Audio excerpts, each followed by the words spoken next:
Y la última charla que vamos a tener ahora en este This session is going to be given by Dr. Donoso, and this gentleman is going to be talking about the role of the doctor upon interpreting the information obtained after having done natural fertility awareness. In other words, these are the biomarkers. So what's wrong with me?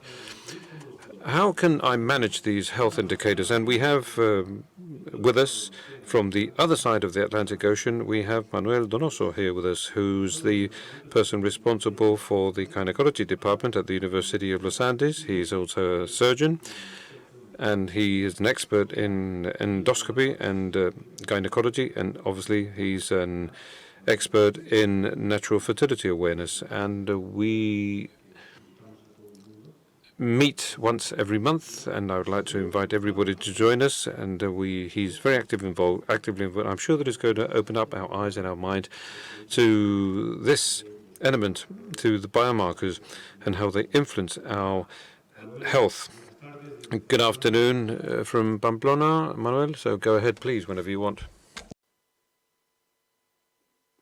Muy buenos días. Well, good morning. My name is Manuel Donoso. I'm a gynecologist, and I'm head of the Department of Gynecology and Obstetrics at the University of the Andes. And I'm involved in the fertility studies of our university. And it's a great pleasure for me to speak to you now for 20 minutes, and I'm going to be talking about the role of the doctor in fertility awareness, or in terms of fertility awareness. Firstly, I would like to say that I have no disclosures to make in this presentation. And secondly, the first thing that I would like to point out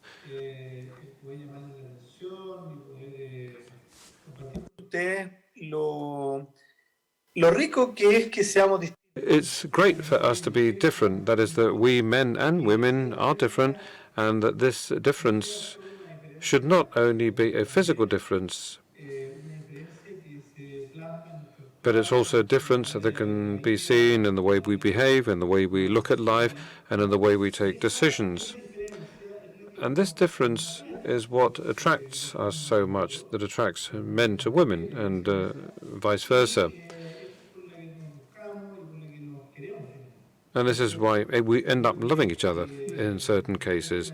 So I think that we should be marveled by that. And I think that what we have to do is always remember that.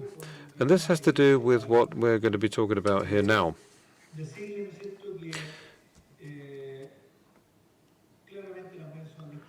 Well, it's clear that women are different compared to men, and without a doubt, women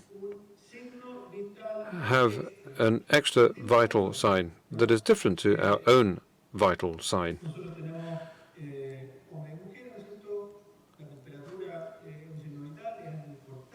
Temperature is a very important thing, because that allows you to know if there's any infection or if there's any problem. And, well, we have certain values, 37 degrees. And above that temperature, we think that something's going on. And if it's a very high temperature, well, obviously, it's going to be a more severe case of something. And not only that, but we also have our heart rate with a limit between 60 and 90 beats per minute, and we have blood pressure and the respiratory frequency or rate.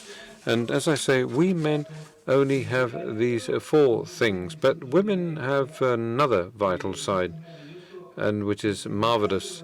And it's wonderful to help them discover it. And this vital sign is their fertile period. In other words, the manifestations of her fertile period, in other words, her menstrual cycle. And these are the manifestations that the menstrual cycle gives them to see if their reproductive system is working correctly or if there is some kind of problem. And this is one of our own fertility charts, where the woman pencils in her menstruation days. So this is a prescriptive analysis. You can see, well, she starts off with a moderate flow, and then there's drops or drips, and then there are days when she feels dry.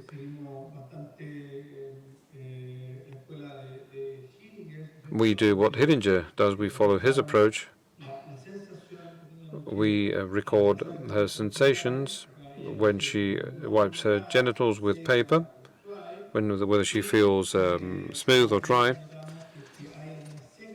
And we also take note of any secretions.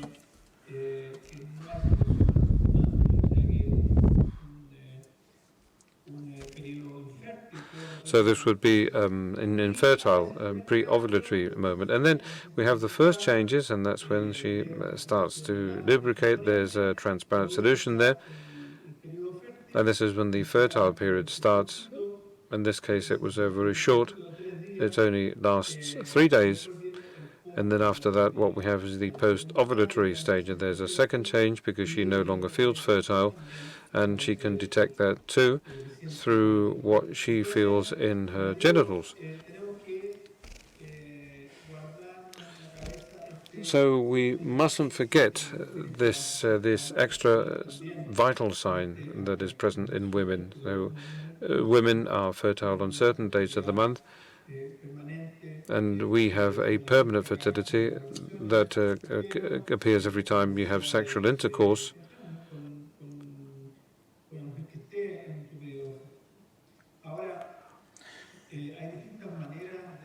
But there are different ways of recording this information, and well, we for fertility use this register system.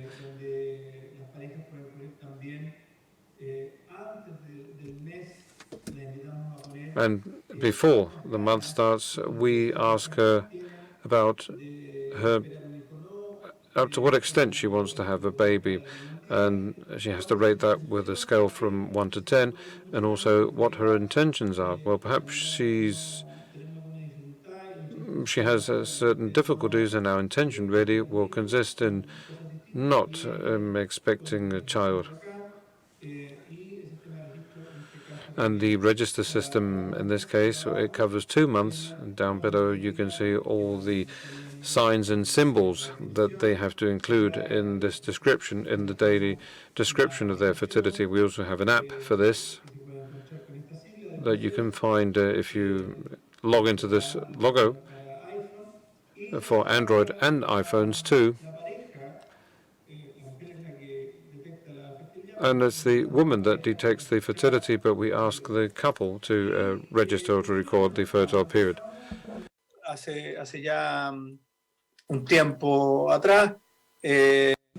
Well, this is something we did some time ago. We performed an analysis of 150 cycles, 150 registers of 41 healthy women with a pretty broad spectrum as regards their reproductive age. And these were between 17 and 48 years of age. And what we saw is that 96% of all the cycles of healthy women were clearly ovulatory.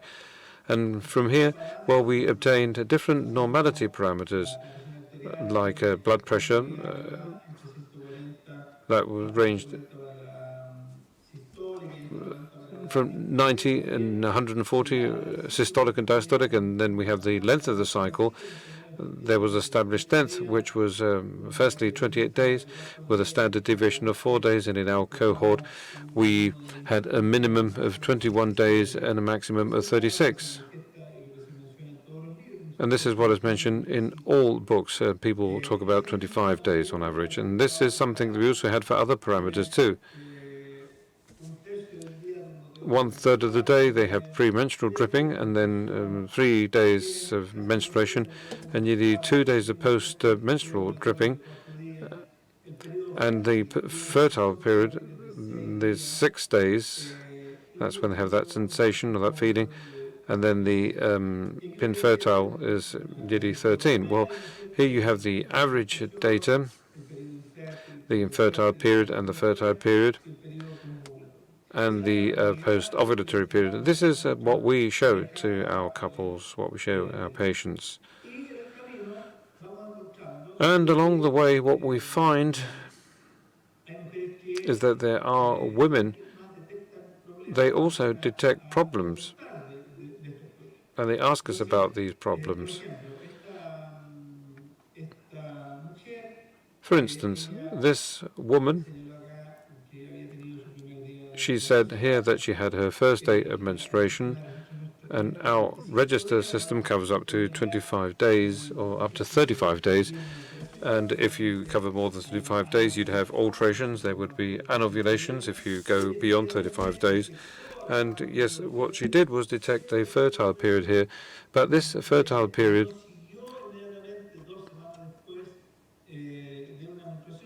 followed 2 weeks after menstruation, but she had another fertile period over here. And then after that, once again, she had another fertile period. And that doesn't mean that she ovulated 3 times in the month. What it means is that she had 3 ovulatory attempts, but none of those attempts was followed by menstruation. And she wasn't pregnant either.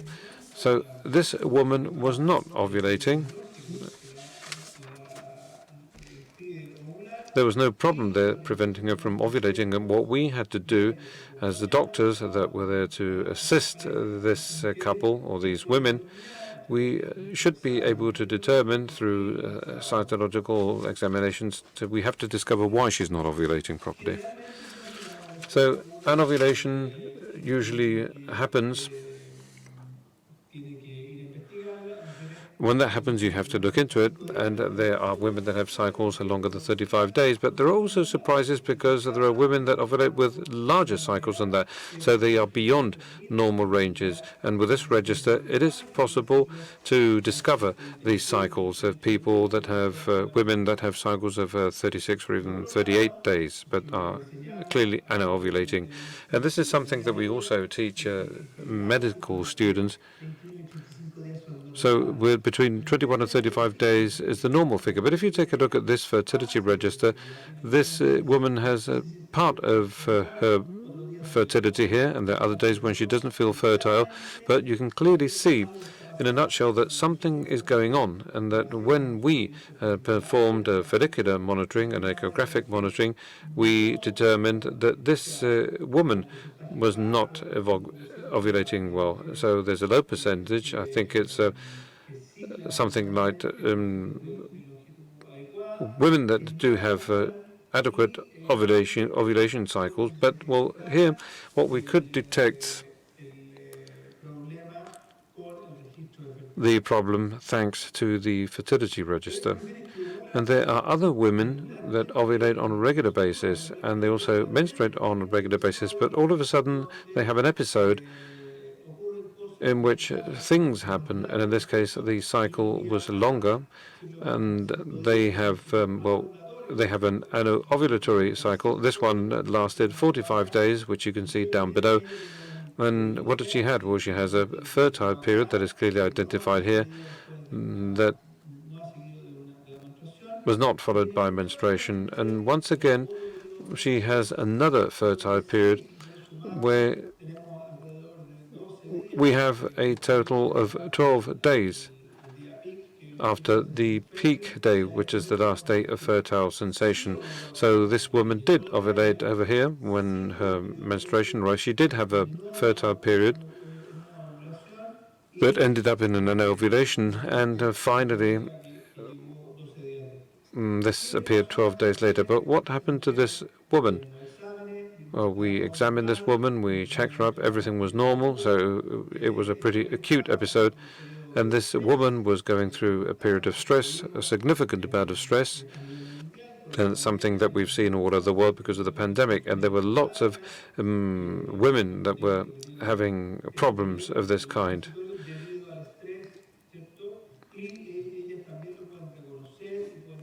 And they were capable of identifying and of determining what was going on. This woman is healthy, but she has a transitory problem. But in any case, she can detect this thanks to the fertility register. And then we have other women that have registers of this kind. And well, these are real registers. These are not things that we've been making up. And you can see that these are real women. And this woman detected a fertile period with, well, she had doubts at the very beginning, but she detected it well. And then she had a fertile period that went all the way up to day 18. And then on day 27, so in other words, that was something like 8 days later, she was menstruating, so she had a short luteal phase. So she said, well, something strange going on. I don't know what it is, but in any case, her ovulation cycle is short.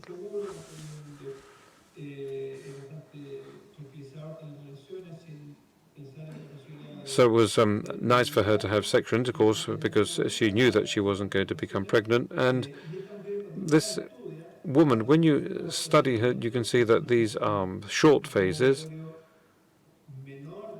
It's a pre-ovulatory stage lasting less than 10 days. That is a short luteal phase. And what we had to do is perform a hormonal study to analyze gonadotrophins and prolactins.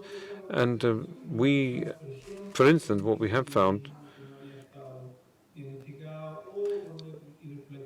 hyperprolactinemia that had not been initially diagnosed, that is producing a short luteal stage here. And while this short stage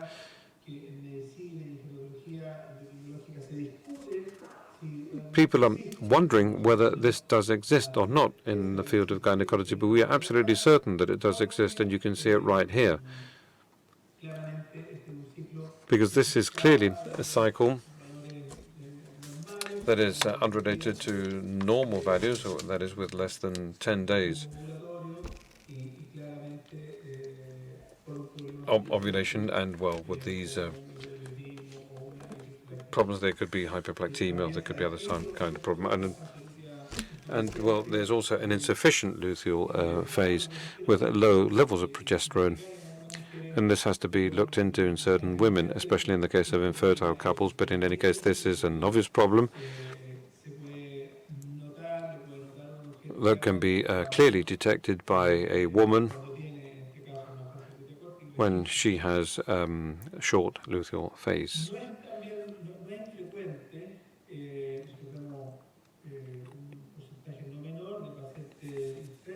We've also seen a high percentage of infertile patients, which could be 50% of the women that come along for our consultation, and that have been included in our program for fertility treatments. And these are couples that want to become pregnant, but they have an infertility problem. And the infertility register, as I pointed out before, allows us to detect these problems. And what you can see here is how the fertility register allows you to detect, on average, it's 6 days, and this woman, what we call here, she has a fertile window that is very short. It's only a couple of days.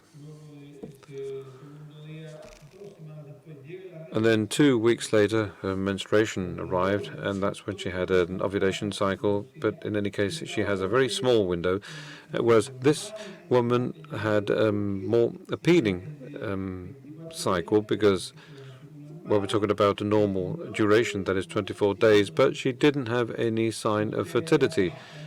And when you monitor these women follicularly, you can see that these are women that are ovulating, and the fertility register has helped them discover the cause behind this infertility. And I would like to remind you that about 10 or 15% of these infertile couples or women, they are rated as if they have infertility of an unknown cause. And those of us people that work in looking into the issue of reproductive medicine from this angle, that is this technique that is based on the fertility register, sometimes we can establish diagnosis of infertility that cannot be done in other centers. But sometimes, well, we know that the problem has to do with the production of cervical mucus in the neck. And you can see how this woman, she was another patient with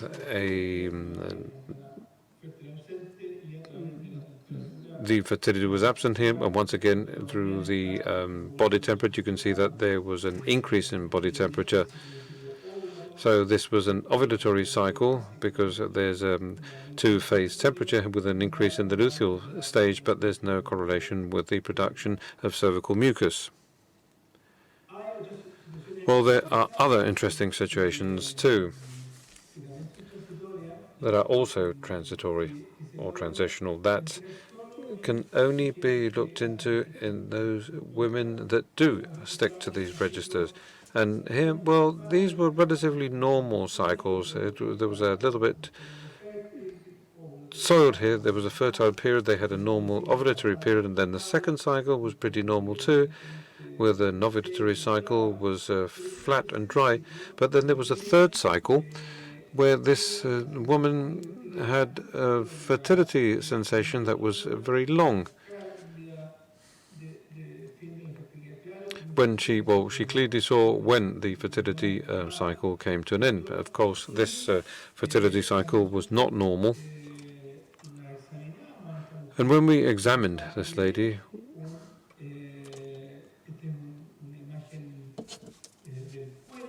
this is an image of the neck of the uterus. This is the exocervix, and over here, this is the area of the endocervical glands, and you can see that the neck is somewhat open, and it's also shining. So there's obviously clearly cervical mucus here. What you can see, what this woman was detecting is cervical mucus, but which extended over time. And when we performed an ecography, what we managed to see is that there was a follicular cyst measuring between 18 and 28 millimeters, but in this case there was a follicle of 26 or 27 millimeters. That is clearly not normal, and this is what was producing these menstrual irregularities. And this feeling she had of permanent fertility, as this was a transitory, and it vanishes after a few cycles, and we had to treat her with progesterone. And this woman intuited that something was going wrong. There was something strange there, and the doctor managed to determine this through a physical examination and an ecography too. And well, here's another one, another woman that also had a problem here. And that is that she presented with an extensive effectivity pattern, in other words, with a very long fertility window. In this case, it was more than 10 days. And, well, clearly, this is a normal person. And then over here, we have her peak day. And I think that she was having ovulatory problems, and there still was a high level of secretion. And when we examined her, what we found was this. And this is an ectropium, and well, there's an exposure of the endocervical glands towards the exocervix, and this exposure of these glands, sometimes this has to do with the use of oral contraceptives, and there could be other causes, and this could also be congenital too. But this is towards the vagina and towards the neck, and sometimes it produces lots of secretion. A secretion that has clearly extended over time, and this is called ectropium. And over here, well, the treatment is cryotherapy. We use cryotherapy to treat this. So in other words, it would be an ablation. What we do, we do an ablation of the endocervical gland that is exposed here by applying cold locally, and this means that the fertility register goes back to normal. And sometimes what these patients have is not this, but this, what you can see in this other picture, a disturbed neck with cervical tears, and here with a commissure on the left that is opened. And here we have plenty of secretion, and this could be conducive to the same kind of pattern that we saw before. And there are other patients that have a yellowish kind of solution there. And when you look at them with the speculum, you can see that they have a polyp there, a polyp that is protruding through the cervical channel, and that produces what you can see here. And this is what causes a permanent dryness. and it's a cervical polyp. So you can see that after performing the physical examination and the ecography and some lab tests, it is possible to establish very accurate diagnosis, and this is thanks to the fact that these women detected, or they noticed, that there was some kind of problem in relation to her monthly registers. Okay, well, in a nutshell then, in summary, and as I was pointing out before, this is a very important vital sign of women, and what we people that are working in this field, that are working on natural methods, what we do, and I'm talking about the instructors, and I'm talking about the people that teach, as well as the doctors, and the rest of the people that are connected to this team. What we do is help the woman and her partner to become aware of the fact that they could become parents, and that they also be aware of fertility. We need them to know what the cycle normality parameters are like, and that we gynecologists, our role in this case consists in investigating all of this. So we need to know the cause of that abnormality, or these abnormalities when they appear, and we have to find solutions to re-establish that normality. So we coach couples whenever they have problems, and it's the same after the baby has been delivered. The gynecologist provides you support, and when there's a problem, it's the gynecologist that helps detect these problems and helps them solve them.